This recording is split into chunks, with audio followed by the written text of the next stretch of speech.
Hello, my name is Ajara Tijani. If you are the type that desire to catch up with news on the go or thirsty for latest happening across African soil, I bet you are in the right place.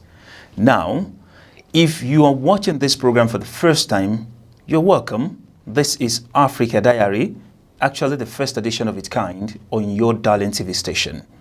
As the name implies, Africa Diary is a repertoire of all happenings in Africa, from events to politics, flashback of trends, and update of the news across the African region, with focus on details and critical analysis of situation report without prejudice. Documentary production is also going to be features, exceptional interviews with public affairs commentators, commentaries, and so much. These are what you get on Africa Diary. Yes, it is a moving train, so join me as I take you round on a ride to places across Africa where things are really happening. I'm sure you don't want to be left behind. So, what are you waiting for? Let's go already.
As we all know, we are Africans, so proverbs will also be used.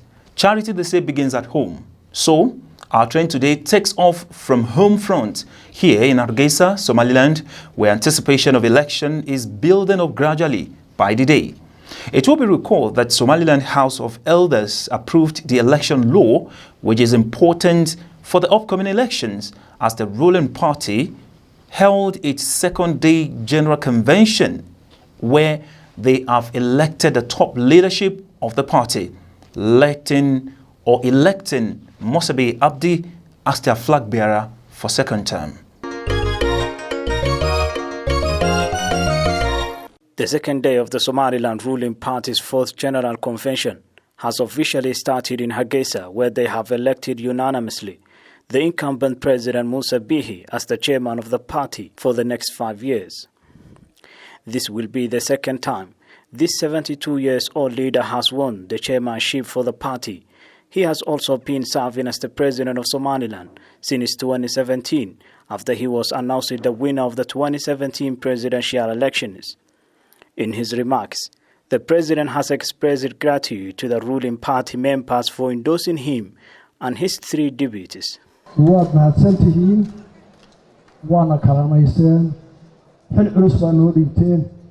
Thank you very much. You have endorsed us. You have chosen us for the difficult tasks. What we need from you is to assist us with your prayers, support, and if we make mistakes, you should be able to correct us. The president of Somaliland has officially announced that he will not seek to run for a third time as the party chairman when his second term finishes.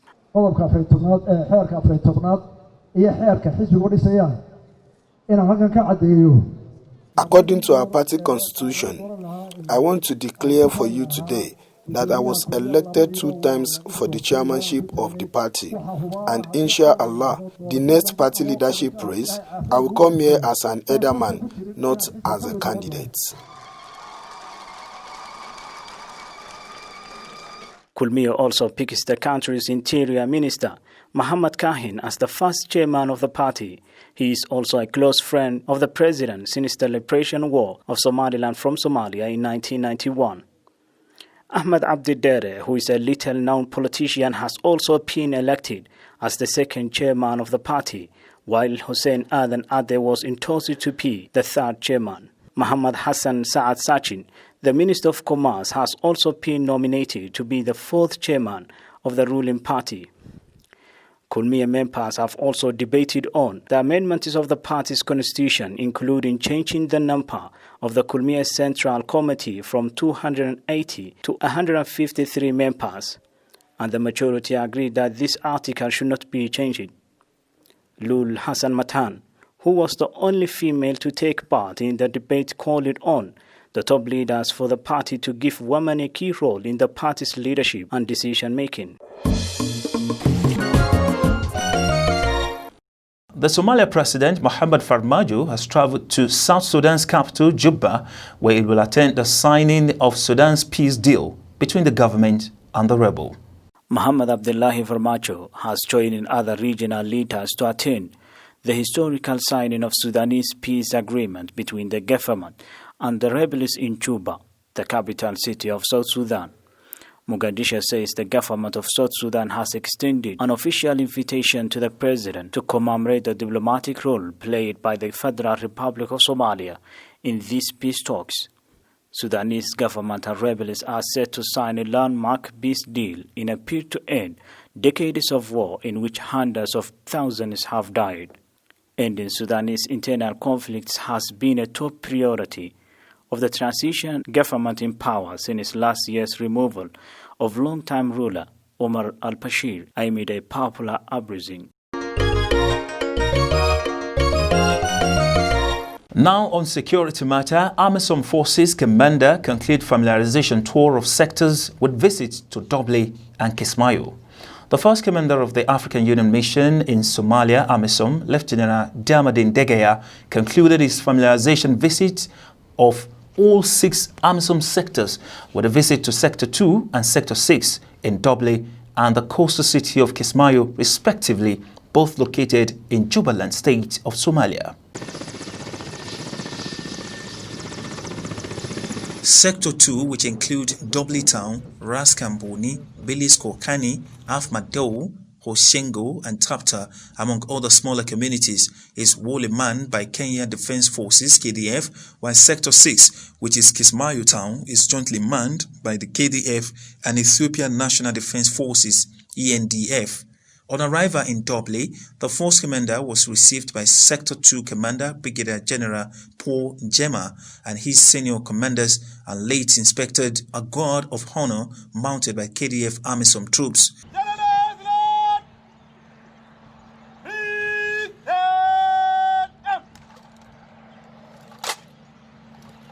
The force commander lauded Kenya for its contribution to peace in Somalia, saying the two countries enjoy a long history, a common border and people. He also hailed Kenya for hosting Somali refugees for many years. The force commander lauded Sector 2 for being the first sector within AMISOM to deploy a rapid response unit which can swiftly respond to any incident within its area of responsibility. This shows Kenya's commitment to peace, and is why Kenya sent its troops to help Somalia get peace. Because in the African tradition, we help neighbors, and this is the African Union model. I must also laud you for leading other sectors by putting up a rapid response mobile force that is able to provide quick reaction to any threats in your sector. Lieutenant General Degaya praised Sector 2 for leading in civil-military cooperation, CIMIC activities, and having one of the most active female engagement teams, which has been instrumental in local community work. While in Doble, the first commander had a closed-door meeting with Sector 2 Commander Brigadier General Njema and his senior commanders on the security situation in the area and the welfare of AMISOM troops. Lieutenant General Degaya was later taken on a guide tour of the base where some CIMIC activities take place. They included a vegetable farm and metal fabrication workshop where locals learn life skills, including carpentry. Thereafter, the force commander presided over a medal parade where he decorated KDF military officers, including the sector commander, Brigadier Njema, with AU service medals. Lieutenant General Ndegeya capped his tour of Dublin with a tree-planting exercise in line with the AMISOM Environmental Protection and Management Standard Operation Procedure SOPs launched recently. The SOPs details mandatory environmental protection guidelines and practices that all AMISOM personnel are to follow as they go about their duties on the peacekeeping mission. The force commander then flew to Sector 6 in Kismayo. He was received by Sector 2 Commander Brigadier General Paul Njema, who represented Sector 6 Commander Brigadier General Juma Shi Muinyikai, who was out of mission. General Ndegeya praised the Kenyan forces for scoring some of the biggest victories for AMISOM with the capture of the southern port city of Kismayo in late 2012, which was a hub of Al-Shabaab terrorists. Sector 6 and Sector 2 are the southernmost AMISOM sectors in Jubaland state of Somalia and borders of Kenya. Kenya Defense Forces gave AMISOM one of the biggest trophies in Somalia. Went together with Somalia forces. It captured the port city of Kismayo. To date, this remains one of the biggest losses for Al-Shabaab because Kismayo port was their main source of funds as well as their main gateway to importing weapons. AMISOM forces there together with Jubaland Security Forces JSF continue to push and fight terrorists to liberate more towns and help free the local population from brutality.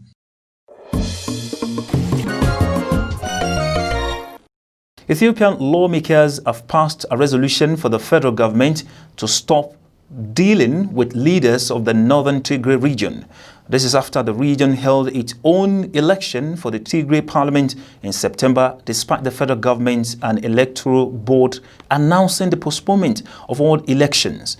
Very peaceful election, and as we have seen it, had a very organized, orderly and peaceful election. He says the regime is driving Tigray region away from federation, and this is totally unacceptable. His comments came after lawmakers in the House of Federation called on Prime Minister Abiy Ahmed's government to cut funding to the Tigray government after it held regional elections in defiance of the National Electoral Board. The board cancelled all elections, including the national poll that was scheduled for August, citing the coronavirus pandemic. But the Tigray government rejected the decision and last week announced that it will no longer follow federal government directives because its mandate had expired. House of Federation Speaker Adam Farah accused the Tigray government of being illegally constituted after an unconstitutional regional poll, and as such, the federal government cannot give budget subsidies to such bodies. Tigray's vice president said the federal government collected 7 billion Ethiopia birr from the region last year and planned to collect 8 billion this fiscal year. Money was also collected from other regions and then distributed to regional states. He called on the federal government to act responsibly and to let the fiscal arrangement continue rather than taking steps that could deny the people of Tigray education, health and water supplies. Speaker Adam said the federal government will carry out a study to see how it could provide basic services to Tigray through town and district administration. In a further sign of tensions, the Tigray government, as we call its members in the federal parliament and government, some of them have already started to report to their offices in the Tigray capital, Mekelle. Meanwhile, Ethiopia's president promises a free and fair election. Ethiopia's President Sahle-Work Zewde has promised that the upcoming election will be free and fair. Ethiopia will hold its election before September next year. Ethiopia will hold its election before September next year. The president said some reforms had been done on the Electoral Commission to ensure its independence. President Sahle told a joint parliamentary sitting that the government will ensure peace, stability and security. The current administration is serving an extended term after the election was postponed because of the coronavirus pandemic. The northern region of Tigray went on to hold its election against advice from the federal government. Leaders in the northern region of Tigray warned they will stop recognizing the federal government in Addis Ababa. Leaders of Ethiopia's Tigray region are stepping up their feud with the federal government led by Prime Minister Abiy Ahmed. They say they will no longer recognize the administration in the capital, Addis Ababa, or its laws. UNICEF lauds Kenya for reopening schools after closure over COVID-19. The United Nations Children's Fund UNICEF has welcomed the Ministry of Education's announcement to reopen schools from next week. Schools in Kenya have remained closed since March, when the first case of coronavirus was confirmed in the country. Jefferson Muteri has more on that. Maniza Zaman, UNICEF representative to Kenya, said the longer children are out of school, the greater the risk that the poorest among them will never return, as some might get into child labor or get married off. With an estimated child drop out of school at primary level of 21%, Zaman says prolonged exposure means more children may drop out of the system. The phased reopening of schools will see students in grade 4, class 8, and Form 4 resume learning. UNICEF said the closure of schools in March this year due to the COVID-19 pandemic interrupted education system. Education Cabinet Secretary Professor George Magoha announced the date for the Kenya Certificate of Primary Education KCPE. Examinations will start in March 22nd in the year 2021 and the end of the March 24th in the year 2021, while KCSE exams will start on March 25th in the year 2021 and on April 16th, 2021. All schools will be required to strictly adhere to COVID-19 containment protocols and guidelines, among them mandatory use of face masks, monitoring of body temperature, and observance of levels of hygiene. Jefferson Mutie, CBA TV, Nairobi. US lauds Mali's transitional government. The EU government has termed the establishment of a transitional government in Mali an initial step towards a return to democracy. Last month, Mali inaugurated the transitional president Ba Ndour. It will be recalled also that coup took place in this part of the country sometimes last month. See what happens, but we have to consult with the Congress. The U.S. State Department spokesperson Morgan Ortagus urged the transitional government to honor the promise of holding election within 8 months. It will also be important for the transitional government to fulfill its pledges to the Malian people to strengthen governance, combat corruption, reform electoral process, and implement the 2015 Agreement for Peace and Reconciliation in Mali, she said in a statement. Ms. Ortagus said the U.S. will remain Mali's partner and will work towards achieving the goals to a better Mali. In August, the U.S. Secretary of State Mike Pompeo condemned the mutiny in Mali and called on all political and military actors to work towards the restoration of a constitutional government. The U.S. Sahel envoy J. Peter Pham said the country had suspended cooperation with Mali's military after the coup. Some of the coup leaders had been trained in the U.S.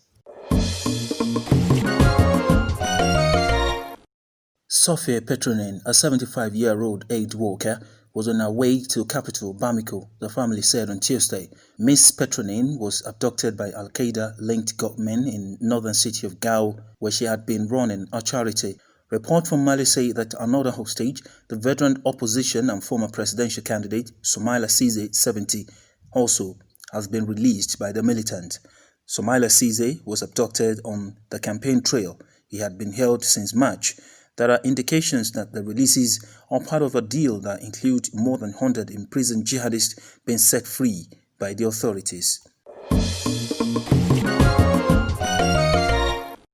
The UN Secretary General Antonio Guterres has called on world powers and those with interest in Libya's long-running civil war to stop sending arms to the country's rival. The government and they keep working towards a lasting ceasefire. Guterres, who said Libya's future is at stake, implored those at a virtual ministerial meeting on Monday, co-hosted by the UN and Germany, to support peace efforts not only in words but in actions, including immediately backing a widely violated UN arms embargo against Libya. Secretary General just addressed a high-level ministerial meeting on Libya. He did so virtually, of course, and he said that the conflict has been going on for far too long, and today we have an opportunity to recommit to its ending. In recent weeks and months, he has been encouraged to witness a lull in the fighting. The Secretary General called on all Libyans to continue to work towards a lasting ceasefire to contribute constructively to the UN-facilitated Libyan Political Dialogue Forum and to always act with the interests of the country's people foremost in mind. He added that the commitments made at the Berlin Conference in Libya in January of this year must be upheld and implemented.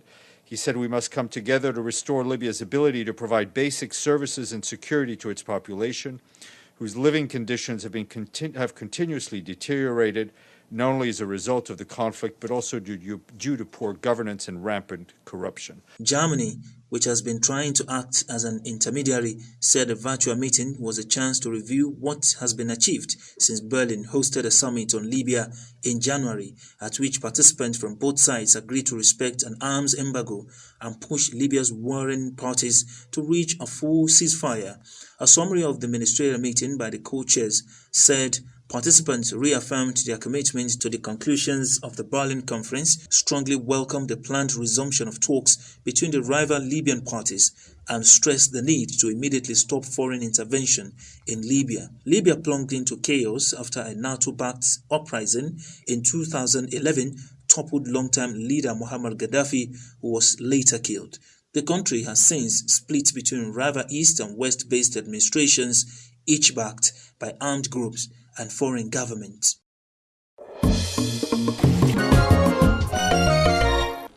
European Union governments are nearing an agreement to support the Nigerian and South Korean candidates to lead the World Trade Organization (WTO) as the arbiter of international commerce prepares to whistle down a list of contenders. We need an institution that can promote a rules-based system. The African Union strongly supports our candidacy and calls on member states and friends of the continent to vote for her, he said in a statement.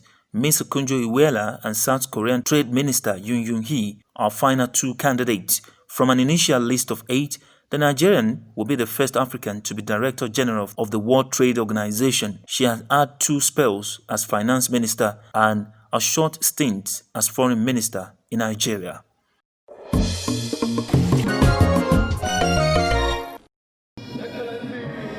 Nigeria held scaled-down celebrations in the capital Abuja to commemorate 6 decades since it gained self-rule from Britain in 1960. President Muhammadu Buhari called for national healing in the face of deep economic and security challenges. Africa's biggest oil producer has been battered by the global economic fallout from the pandemic, as a drop in crude oil prices has robbed it of key revenues.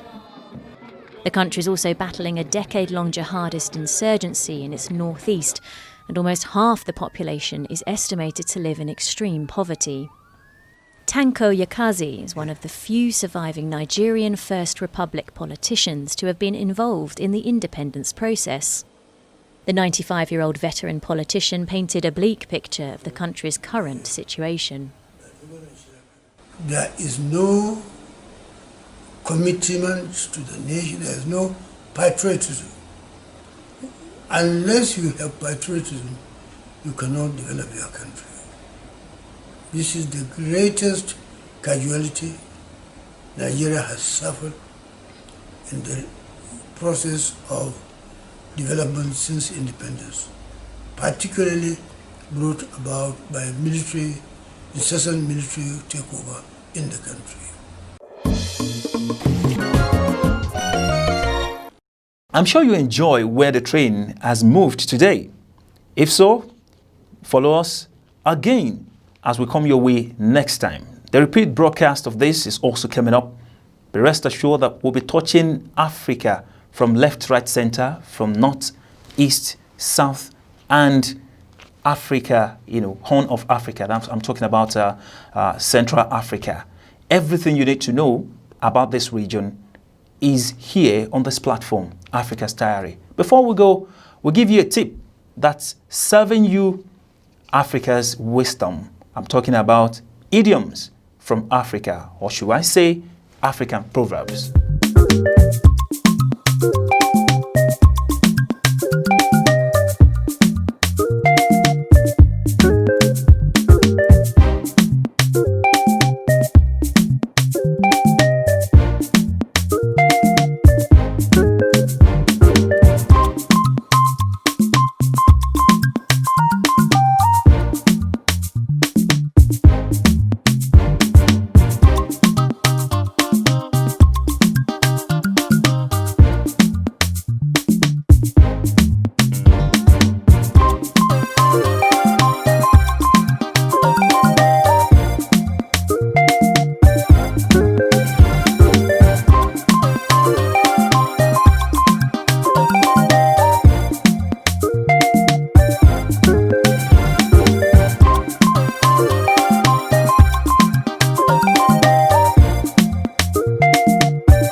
with that, we've come to the end of today's edition of Africa's Diary. We hope you enjoy all the package. If you have any suggestion, do comment on our channel and be rest assured that we attend to it. Keep following us. Same time, same station. I will be here again for yet another fresh edition of Africa's Diary. My name remains Ajara Tijani. Stay safe.